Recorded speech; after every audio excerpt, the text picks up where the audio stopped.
I promise this flower is very easy to paint on silk. But before we paint the flower, we need to draw it nicely. And first I mark the center of the flower. Then I outline the overall size. And I think I'm going to make it bigger. Now I mark a kind of an axis of each petal, and the lines of the axis can be a little curved. And this one needs to be raised a little bit. And when the general pattern is marked, I mean the center, size and orientation of the petals, we can look for the shape and character of each individual petal. In this case, I don't need detailed accuracy. The general character of the flower, the impression that it resembles the reference, is quite enough. I think it's important to make a convincing drawing first, because if it's not, then it's very difficult to correct an awkward drawing with color. I would even say that I advocate that silk painting starts with a good, beautiful drawing. It really is a very important point. But still, I would like to know your opinion, or whether it's necessary to show the process of drawing in the videos. Or do you think it's unnecessary? And please write down below in comments. It's important for me to know what are you interested in, what is necessary and what is not. And as always, the drawing is traced with a marker and corrected if necessary, and this is to make it more visible when applying the resist, especially if your silk is quite dense, as mine is today. I'd like to share a little trick with you. If you don't know how to draw, a grid can really help. I have left from one of the videos such a grid on transparent plastic. I'll leave a link to the video where I showed in detail how to draw on the grid below. If you feel like repeating this tutorial, here is the finished grid pattern. And you can take a screenshot if it makes it easier for you to draw. I applied the resist behind the frame and I decided to go with black, although blue or purple would be probably work here too. Today I will need just one color to paint the flower, but since I don't have a dye of the right color, I need to mix it first to find the right one. And by mixing crimson and ultramarine, I can get a pretty similar color to our reference flower.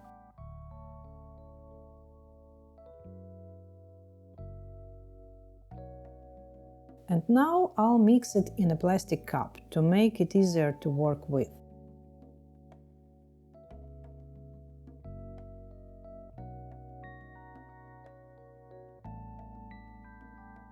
And I feel I need to add a little more ultramarine.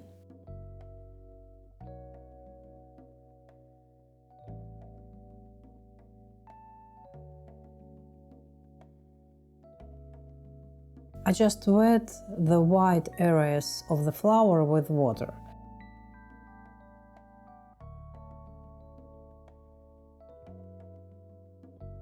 And I'll move the cap with paint closer, so you can better see it.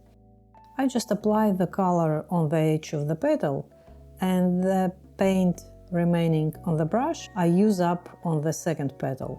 And now I just dip the brush in water and do a gradient. It's not that complicated. Sometimes the paint is easier to spread, sometimes it needs to be brushed on.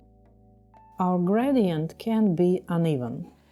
In this flower, purple in some places more manifested, in some places less, even with transitions to white color, and the character of these transitions and their orientation I try to keep. And still I'd like to paint each petal differently, so that they would be both similar and at the same time a bit different. And I decided to paint the third petal on wet to show you the different possibilities. I remove excess moisture with a paper tissue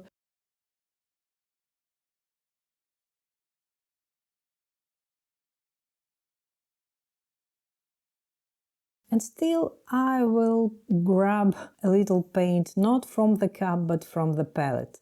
The color is slightly but different, and it will add a little variation within the color. Just a slightly different shade, and this petal will be a little different from the rest ones. Sure, it's optional, but I'd like to do it. I think it's more interesting that way.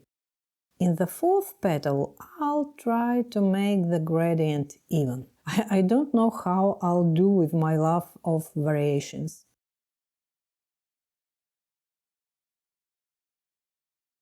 And I'll say it again, it's much easier to paint a flower if you have it well drawn.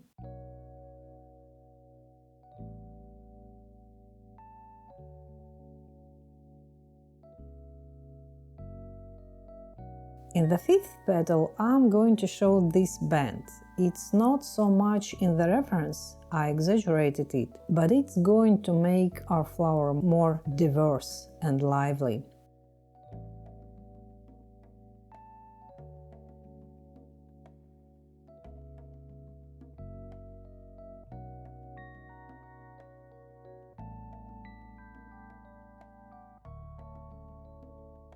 Look, it's very simple here. Dark, light, dark. And you get volume. To emphasize it, I intensify the shadow.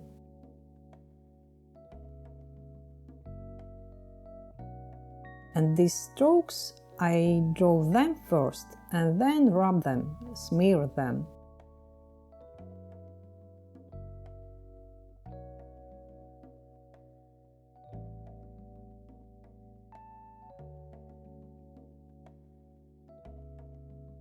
And for the middle of the flower I need a yellow color, but I don't want to use it in its pure form. I'd like to mute it, but you can see my palette. I've painted a lot of yellow, but now I'm going to try to level it out. And keep this edge white.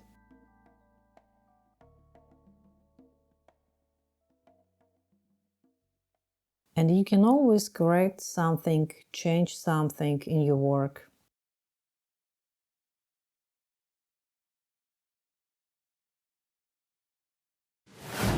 And now it's time for the background. Actually, it's possible to make it flat, but it seems to me that since we have one color flower, let's make the background colored and shimmering. I have the same palette, the same yellow, crimson and ultramarine, which means the same primary colors, which I love so much because we can get any range out of them. And of course the purple one in the cap, which, by the way, is made of crimson and ultramarine, as you remember. The background, in contrast to the flower, I paint with short strokes, with the same brush. And here I got the background color on the flower. It's not a problem, I just immediately smudge it with water. Now I'm mixing ultramarine with the colors on the palette, taking more yellow, and this way you can see all my actions better.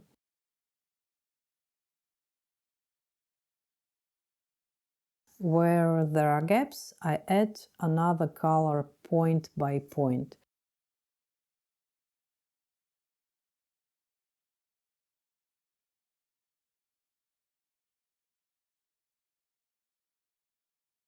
The crystals of my dye didn't dissolve in the cup, but this can also be washed out with water.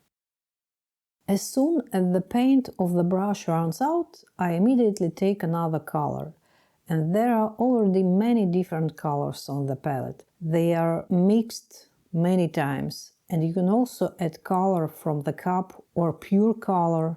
By mixing the pure color into the main color on the palette, we kind of combine them into one related range.